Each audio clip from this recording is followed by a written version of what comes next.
ಇನ್ನು ಚಟಗಳು ತಂಬಾಕು ಮತ್ತು ಗುಟ್ಕಾ ಈ ಥರದ ಕೆಲವೊಂದು ದುಶ್ಚಟಗಳು, ಆಲ್ಕೋಹಾಲ್ ಆಗಿರ್ಬೋದು, ಸ್ಮೋಕಿಂಗ್, ಇದೆಲ್ಲ ನಮ್ಮ ಮೂಳೆಯ ಮೇಲೆ ಅಥವಾ ಈ ಸಂಧಿಗಳ ಮೇಲೆ ಯಾವ ಥರ ಒಂದು ಪರಿಣಾಮ ಬೀರುತ್ತೆ?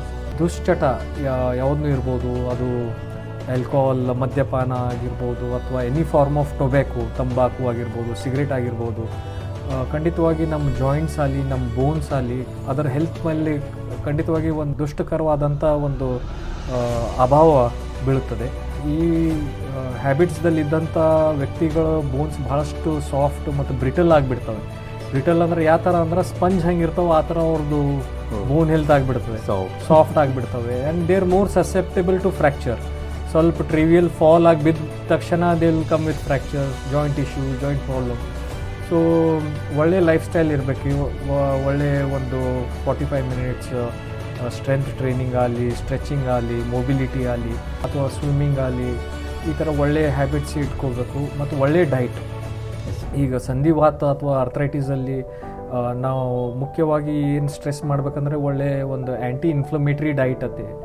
ಸಪೋಸ್ ನಟ್ಸ್ ಆಗಿರ್ಬೋದು, ಬಾದಾಮ್, ಅಕ್ರೋಟ್, ಮತ್ತು ಬೆರೀಸ್ ಆಗಿರ್ಬೋದು, ಬ್ಲೂಬೆರಿ, ಗ್ರೀನ್ಬೆರಿ, ಸೊ ಫ್ಲೇಕ್ಸ್ ಸೀಡ್ಸ್ ಆಗಿರ್ಬೋದು. ಈ ಥರ ಪದಾರ್ಥಗಳಿಂದ ಜಾಯಿಂಟ್ಸ್ ಇನ್ಫ್ಲಮೇಷನ್ ಕಮ್ಮಿ ಆಗ್ತವೆ. ಮತ್ತು green leafy vegetables, curds, milk, ಮತ್ತು ಈ ಥರ ತೊಗೊಳೋದ್ರಿಂದ ನಮ್ಮ ಬೋನ್ ಹೆಲ್ತ್ ಇಂಪ್ರೂವ್ ಆಗ್ತವೆ.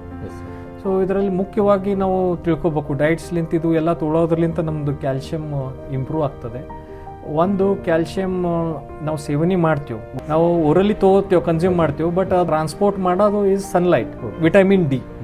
ಸೊ ವಿಟಮಿನ್ ಡಿ ನ್ಯಾಚುರಲಿ ಈಗ ನೋಡಿ ಹೆಂಗಾಗ್ಲಿರ್ತದೆ, ಎಲ್ಲ ಕಡೆ ನಾವು ಎಲ್ಲಿ ಹೋದ್ರೂ AC ಬಿಲ್ಡಿಂಗ್ಸ್, AC ಕಾರ್, ಯಾರೂ ಸಣ್ಣದಾಗಿ ಎಕ್ಸ್ಪೋಸ್ ಆಗಲ್ಲ ನಾವು. ಇವಾಗ ಖಂಡಿತ ಕಂಪಲ್ಸರಿವಾಗಿ ಒಂದು 20 ಮಿನಿಟ್ಸ್ ಸನ್ ಬಾತ್, ಸನ್ ಎಕ್ಸ್ಪೋಜರ್ ಇರಬೇಕು. ಸುಮಾರು ಒಂದು 7 o'clock ಅಥವಾ 8 o'clock ಬಿಸಿಲು, 8 to 9, 10 ತನಕ ಬಿಸಿಲು, that is very much healthy.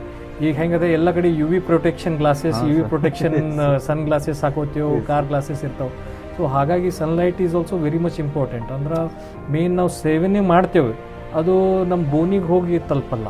ಇದ್ರ ಜೊತೆ ಮುಖ್ಯವಾಗಿ ಈಗ ದುಶ್ಚಟ ಆಯಿತು, ಇವೆಲ್ಲ ಆಯಿತು, ಮತ್ತು ನಮ್ಮ ಬಾಡಿಗೆ ನಾವು ರೆಸ್ಟ್ ಮಾಡೋದನ್ನೂ ಭಾಳ ಇಂಪಾರ್ಟೆಂಟ್. ಈ ಬರೀ ನಾವು ವರ್ಕೌಟ್, ಸ್ಪೋರ್ಟ್ಸ್ ಅದು ಮಾಡ್ತೇವೆ ಖರೆ, and if at all you are not getting proper sleep, ಅಂದ್ರೆ ನಿದ್ದೆ, ರಿಕವರಿ ಬೇಕು. So recovery for at least 8 hours sleep per day ಇದ್ದರೆ ಖಂಡಿತ ನಮ್ಮ ಬಾಡಿ ರಿಪೇರ್ ಆಗ್ತದೆ, ರಿಜುನೇಟ್ ಆಗ್ತದೆ, ಮತ್ತು you can get back to the your activity day to day, and that way we can maintain our bone health, joint health.